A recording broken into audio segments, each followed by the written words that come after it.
नमस्कार, स्वागत है आपका। आप देख रहे हैं प्राइम टीवी। करते हैं शुरुआत बुलेटिन के साथ।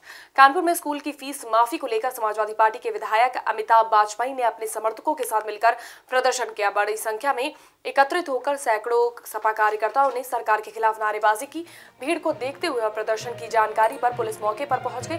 पुलिस और प्रदर्शनकारियों के बीच काफी बहस भी हुई और प्रदर्शन वाली जगह पर पुलिस बल को तैनात कर दिया गया है। स्कूल फीस माफी को लेकर समाजवादी पार्टी अब प्रदर्शन कर रही है। हमारे साथ चंद्रेश सिंह है। चंद्रेश जी, क्या मामला है?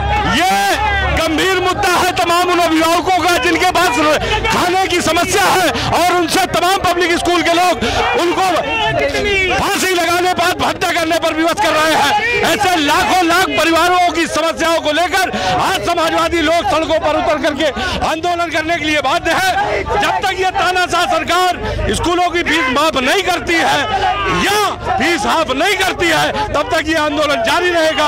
आज पुलिस ने गिरफ्तारी की है। निश्चित रूप से ये जब तक हमें जेल में रखना चाहेंगे, हम जेल में रहने के लिए तैयार है। आपने देखा कि समाजवादी पार्टी के तमाम कार्यकर्ताओं को पुलिस ने अरेस्ट कर लिया है। अभिभावकों जो अभिभावक हैं उनकी फांसी बन गई है। जो फीस है अब उस पर ही सियासत शुरू हो गई है। समाजवादी पार्टी के तमाम कार्यकर्ताओं ने गिरफ्तारी दी है। विधायक जी गिरफ्तारी की गई है।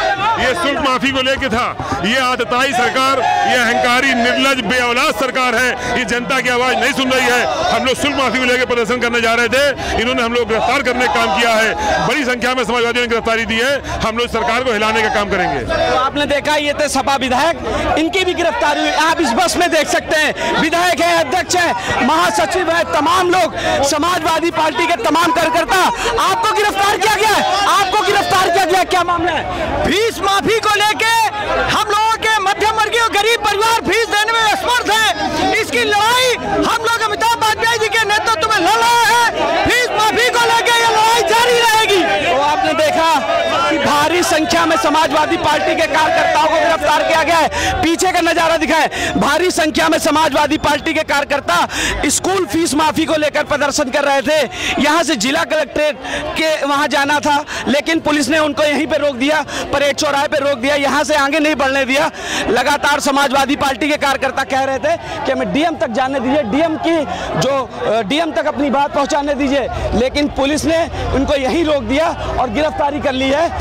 कानपुर से कैमरामैन नौशाद के साथ रमन गुप्ता, प्राइम टीवी। मथुरा में सड़क सुरक्षा सप्ताह के तहत परिवहन विभाग की ओर से नुक्कड़ नाटक का आयोजन किया गया। नुक्कड़ नाटक के जरिए लोगों को सड़क दुर्घटनाओं के बारे में जागरूक किया गया। कार्यक्रम के जरिए लोगों को जागरूक करने के साथ सीट बेल्ट के फायदे भी बताए गए। हेलमेट का प्रयोग करें और जीवन को सुरक्षित बनाने की बात भी कही गई। आज ये द्वितीय सड़क सुरक्षा सप्ताह मनाया जा रहा है, जिसमें दुर्घटनाओं को कम करने के उद्देश्य से नियम, सड़क सुरक्षा के नियमों की जानकारी के लिए हमने हमारे आरटीओ और परिवहन विभाग की तरफ से एक नुक्कड़ नाटक का आयोजन किया गया है, जिसमें ये बताया जा रहा है कि सड़क के नियमों का पालन कैसे करें, सीट बेल्ट, हेलमेट और हर प्रकार के ट्रैफिक नियमों का पालन किन परिस्थिति कैसे करना है, जिससे सड़क की दुर्घटनाएं कम हो। इसीलिए हम लोग आज यहाँ परिवहन विभाग की तरफ से जागरूकता अभियान के अंतर्गत आज हम लोगों ने एक नुक्कड़ नाटक को प्रस्तुत किया। आज ये द्वितीय सड़क सुरक्षा सप्ताह हमारा चल रहा है। इसमें उत्तर प्रदेश शासन के दिए गए निर्देशों के अनुक्रम में हम लोगों ने आम जनमानस को यातायात नियमों के प्रति जागरूक करने के लिए और बढ़ती सड़क दुर्घटनाओं से हो रही जन हानि रोकने के लिए एक आज नुक्कड़ नाटक का आयोजन किया है इसको गोवर्धन चौराहे पर। और हमारा उद्देश्य इसका यही है, नुक्कड़ टीम, इसमें नाटक टीम में जो भी बच्चे शामिल हैं, इन लोगों ने बहुत अच्छी तरह से अपने अभिव्यक्ति दी है। अपने संदेश द्वारा ये जनमानस को जागरूक करने के लिए अपनी पूरी कोशिश की है कि हम किस तरह से यातायात के नियमों को पालन करके अपना जीवन सुरक्षित बना सकते हैं और समाज का जीवन सुरक्षित बना सकते हैं। हाथरस गैंगरेप में रोज नई बातें सामने आ रही। हाथरस केस के चारों आरोपी जेल में बंद हैं। अलीगढ़ कारागार से एक प्रार्थना हाथरस पुलिस अधीक्षक के नाम सौंपी गई है, जिनमें से एक के बारे में कहा गया है कि उन्होंने हत्या नहीं की है, बल्कि पीड़ित के परिवार वालों को जिम्मेदार ठहराया। पत्र के बारे में एसपी ने डिटेल में बात की। ऐसा इन्होंने एक प्रार्थना पत्र कल दिया था शाम को, वो पुलिस अधीक्षक हाथरस के लिए, और नियमानुसार हमने उसको पुलिस अधीक्षक हाथरस के लिए अग्रसारित कर दिया। सर, आरोपी लंबे समय से कुछ आपकी वार्तालाप हुई, कुछ उन्होंने बोला आपसे अभी तक? ये जांच का विषय है, इसमें मेरे टिप्पणी करना उचित नहीं है। पत्र क्या कहते हैं, उन्होंने अपना पक्ष रखा है, अभी जांच एजेंसियां देखेंगी उसको कि कोई बात तो रखी होगी कि हम निर्दोष हैं या कसूरवार हैं। हमारा देखिए, हमारा दायित्व ये है कि कोई बंदी हमको कोई प्रार्थना पत्र या कोई एप्लीकेशन देता है किसी संस्था के लिए, तो हम उसको अग्रसारित कर देते हैं। अलीगढ़ शहर के बीचों बीच बनी जामा मस्जिद की कई खासियतें हैं। मस्जिद का निर्माण 1714 में शुरू हुआ था और 1741 में ये बनकर पूरा हो गया। मस्जिद में एक बार में 5000 से ज़्यादा लोग नमाज अदा कर सकते हैं। मस्जिद के गेट और चारों कोनों पर छोटी छोटी मीनारें हैं। जामा मस्जिद इंतजामिया कमेटी के शाही इमाम बताते हैं कि आज से कुछ साल पहले मस्जिद की सबसे छोटी मीनार की मरम्मत कराई गई थी। उस दौरान मीनार में लगे सोने को परखने के लिए दो अलग अलग पारखियों से जांच कराई गई थी। देखिए, ये अलीगढ़ की एक शाही जामा मस्जिद के नाम से अलीगढ़ में जानी जाती है और इसकी जो तारीख़ है वो बहुत पुरानी तारीख़ है। मुगलिया बादशाह जो सन 11 हिजरी में जब वो मौजूद थे, तो इसका निर्माण उन्हीं के मुगलिया सल्तनत के गवर्नर यहाँ हुआ करते थे, जिनको सादत के नाम से जाना जाता था। और सादत खान का एक तालाब भी है जो इस जामा मस्जिद से वाबस्ता गुड़िया बाग पर निकलता है, कि इसके वजू का पानी वहाँ निकला करता था। नवाब सादत साहब जो जिस वक्त गवर्नर हुआ करते थे, ये उन्हीं के दौर में निर्माण हुई और इसका निर्माण जो शुरू कराया गया वो 1417 की तारीख हुआ करती थी। 41 साल का पूरा निर्माण 1441 में इसका मुकम्मल हो गई थी और उसके बाद इसमें पहली नमाज अदा की गई। जहाँ तक इसकी तारीख से मुलविस बात है, ये मुगलिया सल्तनत से मुताल्लिक मस्जिद है और इसीलिए इसको शाही जामा मस्जिद का अलीगढ़ कहा जाता है। ये ऊपरकोट बालाई किला पर मौजूद है, जहाँ शहर का सबसे ऊंचा इलाका है। अगर आप जाकर इसकी हदों और उसको देखें तो इसके ज़ाब्ते के ऊपर ये बताया जाता है कि जामा मस्जिद की पहली सीढ़ी जिस पर पानी अगर कभी अलीगढ़ में आता है तो वो हमारे यहाँ जो अलीगढ़ में घंटाघर है उसकी मीनार तक पहुँचेगा। यानी ये इतनी ऊंचाई पर है कि इसकी पहली सीढ़ी को जब वो पानी के अंदर डूबेगी तब जो घंटाघर मौजूद है उसकी बुर्ज पर वो पानी होगा। तो ये सबसे ऊंची जगह पर मौजूद है। और शाही जामा मस्जिद में इसमें खासियत और भी है कि इसमें एक वक्त के अंदर तकरीबन 5000 लोग एक साथ नमाज अदा कर सकते हैं। अयोध्या में एक रिटायर्ड फौजी को जमीनी विवाद में दबंगों ने ही लाठी डंडों से पीट कर घायल कर दिया। रिटायर्ड फौजी की पिटाई का वीडियो अब सोशल मीडिया पर वायरल हो रहा है। दबंगों ने फौजी के साथ उसके परिवार पर भी हमला किया। पुलिस को मारपीट की जानकारी मिली तो उसके बाद घायलों को इलाज के लिए अस्पताल भेजा गया।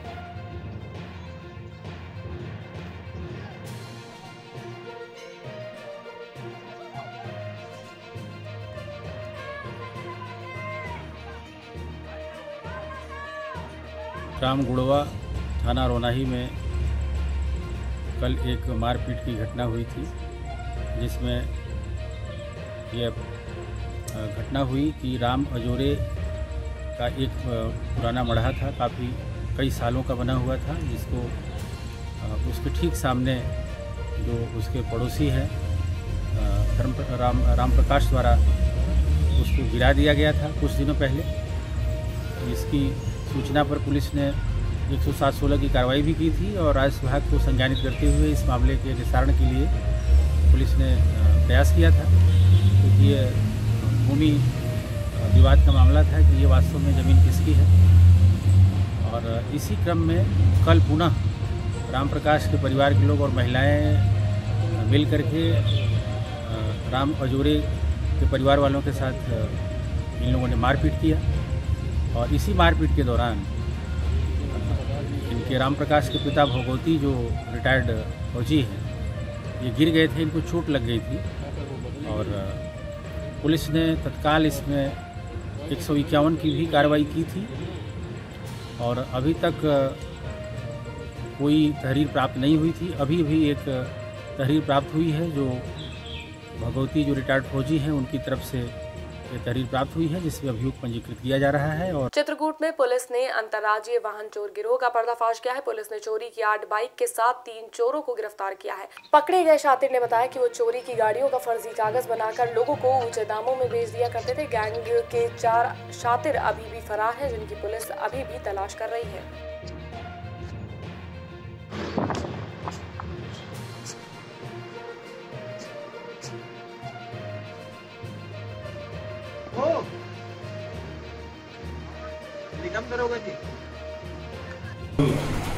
जनपद चित्रकूट की पुलिस को एक बहुत महत्वपूर्ण सफलता प्राप्त हुई, जिसमें मानिकपुर में उसके प्रभारी निरीक्षक ने 3 चोरों को 8 मोटरसाइकिलों सहित गिरफ्तार किया। पहले इनको गिरफ्तार किया गया इन चोरों को, इसमें से रामचंद्र यादव पुत्र शिवदर्शन, पप्पू उर्फ ओम प्रकाश प्रजापति पुत्र मैयादीन, सुधीर सिंह पुत्र लक्ष्मी सिंह, ये सभी चिल्लीमिल थाना राजापुर चित्रकूट के निवासी हैं और ये अंतर्राज्यीय वाहन चोरों का एक गैंग संचालित करते थे। फर्रुखाबाद के जहानगंज क्षेत्र में दबंगों ने गरीब की फसल को बर्बाद कर दिया। दबंगों ने पंप चलाकर गरीब किसान की 3 बीघा खेती को नष्ट कर दिया। किसान ने दबंग के खिलाफ थाने में तहरीर दी, लेकिन दबंगों के रसूख के चलते उनके खिलाफ कोई कार्रवाई नहीं हुई। अब किसान अधिकारियों से मदद की गुहार लगा रहे हैं।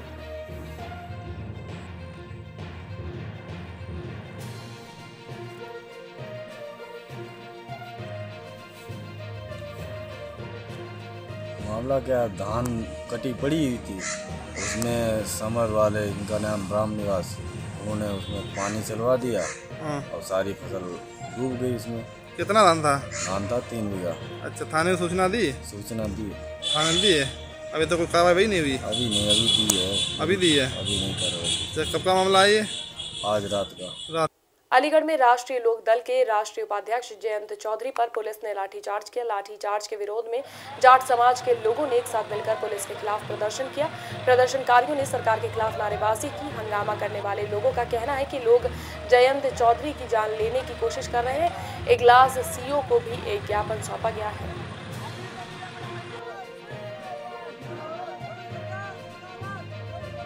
राष्ट्रीय जाट एकता संगठन द्वारा ज्ञापन दिया गया है, जो महामहिम राष्ट्रपति महोदय के नाम से है।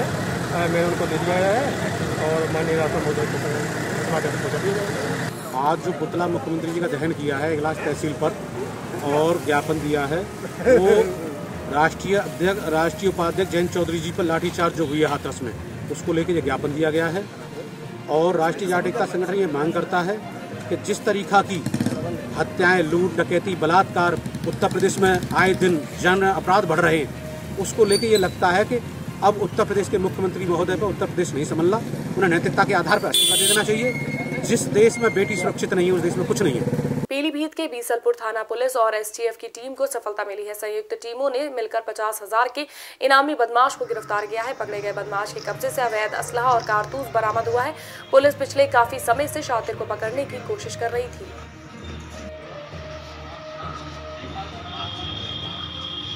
ये वर्ष 2017 से मंगली नामक अपराधी वंचित था बीसलपुर थाने से, जिस पर डीआईजी बरेली रेंज महोदय द्वारा 50,000 रुपये का इनाम घोषित किया गया है। और ये बहुत दिनों से इसकी पुलिस तलाश कर रही थी। हम लोगों ने एसटीएफ की भी मदद ली और एसटीएफ की मदद से इसको कल गिरफ्तार किया गया है। इसके पास से अवैध असलहा और कारतूस मिले हैं। इसके खिलाफ इस जनपद में कुल 15 मुकदमे पंजीकृत हैं। मथुरा में पीएफआई प्रतिबंधित संगठन से संबंध होने का आरोप में जिन 4 युवकों को गिरफ्तार किया है, उसमें से एक युवक रामपुर का रहने वाला है। जानकारी के बाद एलआईयू ने मथुरा पहुंचकर युवक के बारे में कई जानकारी हासिल की। युवक के बारे में परिवार के लोगों ने अधिकारियों को जानकारी दी और उनका कहना है कि किसी भी संगठन से उसका कोई लेना देना नहीं है। ये सच्चाई है इसकी कि ये गाड़ी लेके बुकिंग की जा रहा था उधर मथुरा की तरफ। वहाँ पे मथुरा के पहले टोल पे उसको पकड़ लिया गया। वहाँ पे उसमें 3 लोग और थे। ये नहीं पता वो 3 लोग कौन थे, क्या था। उसने तो बुकिंग ही करी थी साहब। अब बुकिंग में अब आदमी बुकिंग लेकर जा रहा है तो उसे क्या पता क्या है। वो तो जा ही रहा है, वो तो चला ही रहा है। और वो गाड़ी अब से नहीं 10 साल पहले से चलाता है वहाँ दिल्ली में। अच्छा। और बुकिंगों की गाड़ी चलाता है, कार। अच्छा। और उस रोज भी वो बुकिंग लेकर जा रहा था। अब वहाँ पे पकड़े गए। अब वो 4 को उन्होंने उसमें रख दिया। अब रात उनका चालान कर दिया। अब कह रहे हैं कि क्वारंटीन में रखा है। अब कोई कुछ कह रहा है, कोई कुछ कह रहा है। सुल्तानपुर में पुलिस ने 2 शातिर चोरों को गिरफ्तार किया है। शातिर चोरों के पास से पुलिस ने 3 गाड़ी के साथ तमंचा और कारतूस को बरामद किया है। हिरासत में चोरों ने कई वारदातों के बारे में जानकारी दी और फर्जी आईडी के बारे में भी बताया। बहरहाल पुलिस अब दोनों शातिरों को जेल भेजने की तैयारी कर रही है।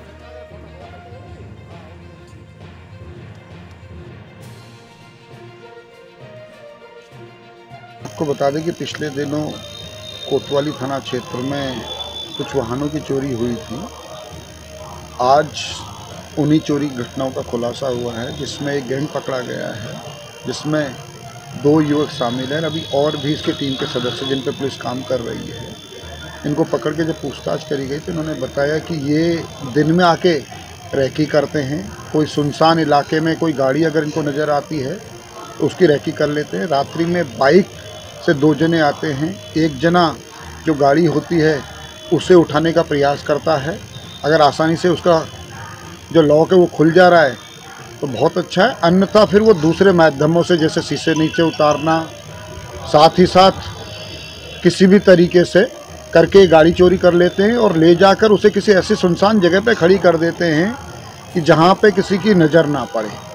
और अगर बाद में कोई हल्ला गुल्ला नहीं हो रहा है, कोई तलाशी नहीं हो रही है, तो वहाँ से उठा के कबाड़ियों को बेच देते हैं। ललितपुर में एसपी के निर्देश पर अपराधियों के खिलाफ अभियान चलाया जा रहा है। अभियान के तहत पुलिस ने 2 अभियुक्तों को गिरफ्तार किया है। गिरफ्तार हुए लोगों के पास से तमंचा और 300 ग्राम गांजा बरामद हुआ है।